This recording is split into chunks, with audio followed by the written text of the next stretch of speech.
Que a graça e paz do Senhor Jesus renove o nosso coração nesse dia para a glória dele. Êxodo capítulo 29. Isto é o que você lhes fará, para os consagrar, a fim de que me sirvam como sacerdotes. Separe um novilho e 2 carneiros sem defeito. Da melhor farinha faça pães e bolos sem fermento, amassados com azeite, e pãezinhos bem finos untados com azeite.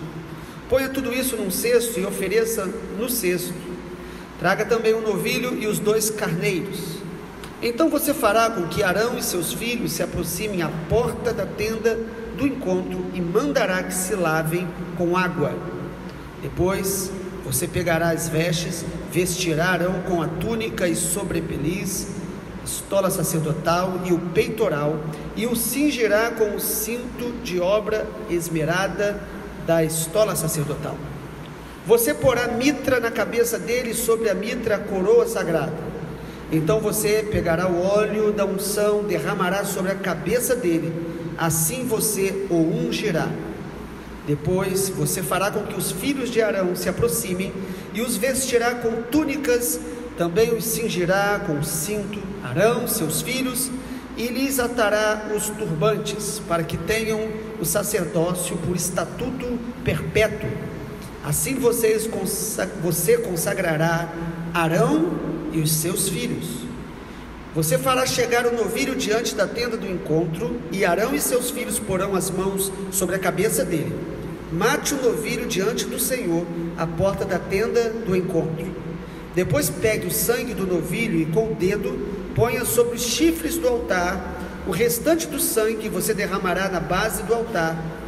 Pegue também toda a gordura que cobre as entranhas, a membrana do fígado, dos rins, a gordura que está neles, queime-os sobre o altar. Mas a carne do novilho, a pele e os excrementos, você queimará fora do arraial. É sacrifício pelo pecado.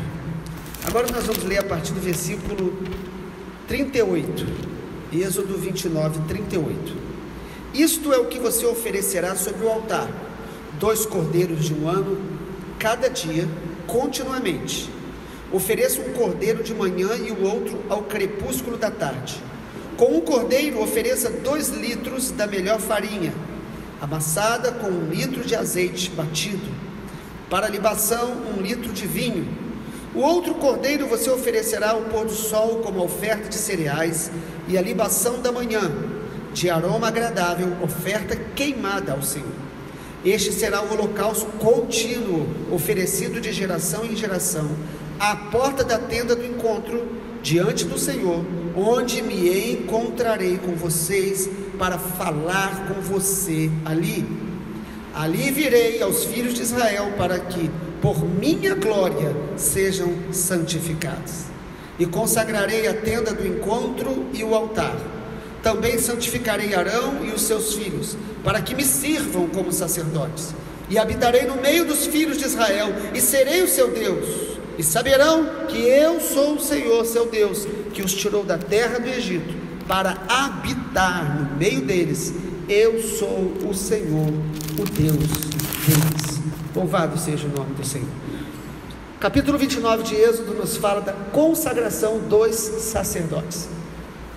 Nós vimos no capítulo anterior que Deus, de uma forma muito especial, falou sobre a consagração das vestes dos sacerdotes. Agora, Deus fala da vida deles, da pessoa deles. Arão e os seus filhos foram escolhidos por Deus para ministrar ao Senhor de maneira direta. E agora no capítulo 29 Deus mostra que aqueles que ministram ao Senhor devem se consagrar a Ele.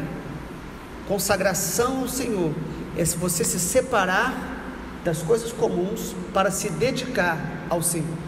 É você ser santo, separado do mundo, das impurezas. E aqueles que ministram ao Senhor devem estar se consagrando continuamente ao Senhor, renovando essa consagração. Nós sabemos, pela revelação completa de Deus na nova aliança, que o que nos santifica é o sangue de Jesus. Ele é o Cordeiro de Deus. Mas também sabemos que a palavra de Deus nos santifica. O Senhor Jesus falou: vós já estáis limpos pela palavra que eu vos tenho falado. E isso ele diz no Evangelho de João, mas também lá em Efésios, o Senhor diz que o marido deve amar a esposa, cuidar dela, assim como Cristo, Ele ama a igreja, cuida dela e lava pela palavra, purifica a noiva. Então, amado, o capítulo 29 de Êxodo fala da consagração dos sacerdotes, e na nova aliança, todos os filhos de Deus são sacerdotes do Senhor. Temos enfatizado isso. Não basta você saber disso teologicamente, intelectualmente, nós precisamos exercer esse sacerdócio de ministrar continuamente ao Senhor, de servir ao Senhor. E aqui no texto nos mostra pelo menos 3 sacrifícios que Deus direcionou Moisés a fazer, envolvendo a consagração dos sacerdotes. O primeiro sacrifício era pelos pecados dos próprios sacerdotes. Todos nós temos uma natureza pecaminosa, e o texto diz que eles precisavam primeiro sacrificar aí um carneiro, ou 2 carneiros sem defeito, versículo 1 de Êxodo 29, e ali, nesse sacrifício, eles deveriam também, no versículo de número 3, traga o novilho e os 2 carneiros, e faça com que Arão e seus filhos se aproximem ali daquela porta, mande que se lavem com água, e depois vocês vão sacrificar esse carneiro ao Senhor. E aí, amado, nós percebemos algo aqui muito interessante. Os sacerdotes, por mais que eles fossem homens de Deus, eles precisavam renovar essa purificação dos pecados pessoais deles. Nós somos de Jesus, estamos em Cristo, mas nós precisamos continuamente estar sendo purificados pelo Senhor, porque esse mundo, ele exerce uma influência sobre nós. A nossa carne, ela muitas vezes, ela sobressai e contamina a nossa vida espiritual. Andar com Deus é um processo contínuo de santificação, pelo sangue de Jesus, pela palavra de Deus, pela comunhão. E uma outra maneira que a Bíblia fala que Deus vai nos purificar é através das provações e do sofrimento. Nós que às vezes temos tanta dificuldade em entender que provação faz parte do caminho de um discípulo de Jesus, a Bíblia diz que Deus vai usar as provações para nos purificar também. Arão então Moisés precisava sacrificar para purificar os pecados dos próprios sacerdotes. Em segundo lugar, tem um segundo tipo de sacrifício que a gente percebe, onde eles deviam queimar tudo que estava ali, tudo deveria ser queimado. No versículo de número 12, pegue o sangue do novilho, ponha sobre os chifres do altar, o resto derrame sobre a base do altar. Versículo 13, pegue também a gordura que cobre as entranhas, a membrana do fígado, dos rins, a gordura, queime-o sobre o altar. Amado, o segundo sacrifício aqui tem a ver com santificação total da nossa vida. Primeiro, Deus quer nos purificar dos pecados que a gente comete, isso fala de consagração, mas também Deus quer que a gente dedique a Ele tudo que nós temos, tudo que nós somos. O animal era inteiramente queimado. Deus, amado, Ele não nos chamou para dar a Ele uma parte da nossa vida. Tudo que a gente faz deve ser feito para a glória de Deus, tudo. Até quando você está no seu lazer, até quando você está trabalhando, sobretudo, você está glorificando ao Senhor. Tudo que nós fazemos. Então, esse sacrifício que era exigido aqui, nesse segundo momento, era um sacrifício que simbolizava que aqueles sacerdotes precisavam entender que toda a vida deles precisava ser dedicada ao Senhor. Tudo que você faz, tudo que você pensa, seus planos, suas vontades devem ser santificadas pelo Senhor. E em terceiro lugar, o sacrifício que Deus também exigiu aqui, era um sacrifício que envolvia tudo relacionado ao serviço a Deus, ou seja, os objetos, os ambientes também deveriam ser consagrados. Observe comigo o versículo 20, Êxodo 29, versículo 20, nós não lemos, mas agora quero destacar. Mate o carneiro, pegue um pouco de sangue e coloque na ponta da orelha direita de Arão, dos seus filhos, sobre o polegar da mão direita, sobre o polegar do pé direito. O restante do sangue você jogará sobre o altar ao redor. Então pegue um pouco do sangue sobre o altar, um pouco do óleo, e faça aspersão sobre Arão, suas vestes, sobre os filhos, as vestes dos filhos, para que seja santificado ele e as suas vestes. É interessante aqui Deus dando essa direção de consagrar a roupa, o lugar, o ambiente. Perceba também no versículo 36. Versículo 36 também diz assim: cada dia prepare um novilho como oferta pelo pecado, para expiações, e você purificará o altar, fazendo expiação por ele, mediante a oferta pelo pecado, e você o ungirá para consagrá-lo. A direção de Deus aqui então não era apenas o coração, a vida dos sacerdotes, mas o ambiente onde eles ministravam ao Senhor. Amado, nós precisamos honrar ao Senhor, glorificá-lo, não só com a nossa vida, sobretudo com a nossa vida, mas nós também devemos aprender a honrar o Senhor no ambiente onde nós estamos. Nós devemos ser aqueles que, quando chegam no lugar, o lugar é abençoado por nós, e não a gente ser contaminado pelo lugar. O Senhor está mostrando aqui que o local que era usado para adorar ali no altar, no tabernáculo, tudo ali deveria ser consagrado ao Senhor. O Senhor Jesus nos ensina tanto isso, né, que nós precisamos ser sal da terra e luz do mundo. Nós devemos influenciar.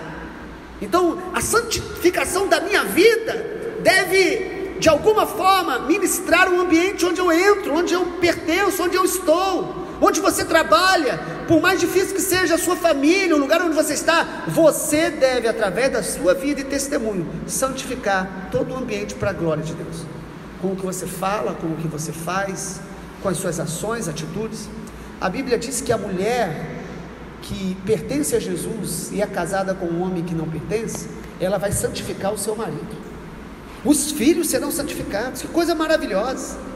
Às vezes nós ressaltamos muito, amado, o poder das trevas de, às vezes, afetar ambientes, oprimir pessoas. Amado, nós precisamos estar tão cheios da glória de Deus, que onde a gente chegar, o ambiente é que vai ser tocado pela glória e santidade de Deus que está na nossa vida. Amém? Sacrifício, então aqui, o terceiro sacrifício era para santificar tudo que estava relacionado, os objetos, os ambientes. E Deus aqui está nos dando uma visão muito interessante. A gente precisa servir a Deus de forma que tudo que a gente usa para a glória de Deus, nós devemos, de alguma forma, tirar do uso comum, entender que tudo que a gente faz para Deus não pode ser feito de qualquer maneira, de forma comum. A Bíblia diz que nós não devemos considerar comum aquilo que Deus santificou. Quando Jesus falou com Pedro: Pedro, vai evangelizar os gentios, e Jesus deu uma visão a Pedro e falou: mata e come. E Pedro não comia aqueles animais, que eram considerados impuros, e Deus estava querendo falar com Pedro acerca de que ele considerava os gentios impuros, e Jesus fala: não considere impuro aquilo que Deus santificou. Sabe, amado, nós temos que começar a olhar para tudo que a gente faz para Deus, fazer de maneira santa, de maneira diferenciada, não de qualquer forma, não da forma que a gente faz qualquer outra coisa. Nós precisamos servir a Deus com santo temor, com entendimento. A consagração aqui de Arão e dos seus filhos durava 7 dias, para que eles pudessem ministrar ao Senhor. Nós vivemos um tempo onde a gente falou um pouco disso, onde parece que o temor tem sido diminuído no coração da maioria das pessoas. Muita gente começa a tratar as coisas de Deus de maneira comum, não separa o santo do profano. E aí o texto mostra que 7 dias eles deviam se consagrar ao Senhor, através daqueles sacrifícios, sangue aspergido, água aspergida.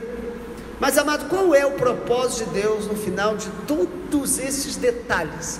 Aí nós queremos ir concluindo a partir do versículo 44. Olha só o que Deus deixa muito claro: consagrarei a tenda do encontro e o altar, santificarei Arão e os seus filhos, para que me sirvam como sacerdotes. Deus revelou tanto detalhe de véu, de pano, de cores, de formas de consagrar, para nos lembrar que nós somos sacerdotes dele, de um Deus santo, glorioso, maravilhoso, que nós devemos servi-lo. E na nova aliança todos nós devemos estar servindo ao Senhor, ministrando ao Senhor e servindo uns aos outros. E olha ainda no versículo de número 45: habitarei no meio dos filhos de Israel e serei o seu Deus, e saberão que eu sou o Senhor seu Deus, que os tirou da terra do Egito para habitar no meio deles. Eu sou o Senhor, o Deus deles. O que Deus está dizendo é o seguinte: tudo o que eu estou ensinando, revelando aos filhos de Israel, é para que eles vissem a glória de Deus. Versículo 43 diz isso, para que eles vissem a glória de Deus. E sabe o que realmente santificava o povo de Israel? Não era o sangue dos animais, não era todos aqueles detalhes do óleo consagrado, aquilo tudo era simbólico, era importante, mas o que santificava está aí no versículo 43: ali virei aos filhos de Israel para que por minha glória sejam santificados, e consagrarei a tenda do encontro do altar. O que Deus está dizendo é: tudo que eu estou revelando a vocês é para que vocês conheçam a minha glória, se relacionem comigo, sejam meus sacerdotes, me sirvam e sejam transformados pela minha glória, sejam transformados pela minha presença. É a mesma revelação que na nova aliança foi ampliada. A revelação de Deus é progressiva. Se nós olharmos para 2 Coríntios capítulo 3, o Senhor diz que Moisés, ele contemplava a glória do Senhor, mas ele colocava um véu, porque aquela glória desvanecia. E hoje na nova aliança nós podemos contemplar a glória de Deus através do sacrifício único e perfeito do Senhor Jesus, e contemplar a glória de Deus e ser transformados segundo a imagem do seu Filho. O chamado de Deus então para nós, através do livro de Êxodo, nesse tempo, temos falado que Êxodo é Deus preparando o seu povo para entrar na terra prometida, é que nós tenhamos entendimento, consciência e pratiquemos o ministrar ao Senhor, servir ao Senhor, o conhecer a glória de Deus e fazer isso com temor, com santificação, com consagração. Todas as cerimônias, tudo que foi revelado era para lembrar a glória, a dignidade, a santidade de Deus, e lembrar que nós somos um povo separado para Deus. Habitarei no meio dos filhos de Israel, versículo 45, e serei o seu Deus, e saberão que eu sou o Senhor seu Deus, que os tirou da terra do Egito para habitar no meio deles. Eu sou o Senhor, o Deus deles. O propósito de Deus é que nós saibamos quem Ele é. O propósito de Deus é que nós saibamos de onde Ele nos tirou. O propósito de Deus é saber que Ele habita conosco e quer que a gente esteja com Ele eternamente. Vamos orar para que essa realidade se torne viva dentro de nós. Pai, muito obrigado, que a Tua palavra nos lembra, a Tua palavra acrescenta luz, a Tua palavra amplia o nosso discernimento dia a dia, e nós oramos nessa manhã, Pai, para que o Espírito do Senhor possa aplicar essa palavra no nosso espírito, nosso entendimento seja renovado, mas que a nossa vida prática de sacerdotes do Senhor, que ministram ao Senhor através do sangue de Jesus, possa ser aperfeiçoada a cada dia. Nos santifica como igreja, para que possamos estar, ó Deus, totalmente cobertos com o sangue de Jesus. E a Tua palavra diz que no final dos tempos o santo vai se santificar mais, que essa realidade se cumpra em nós, para que possamos manifestar a Tua glória, conhecer a Tua glória e levar o conhecimento da Tua glória a todas as nações, em nome de Jesus. Amém, Senhor. Glória a Deus.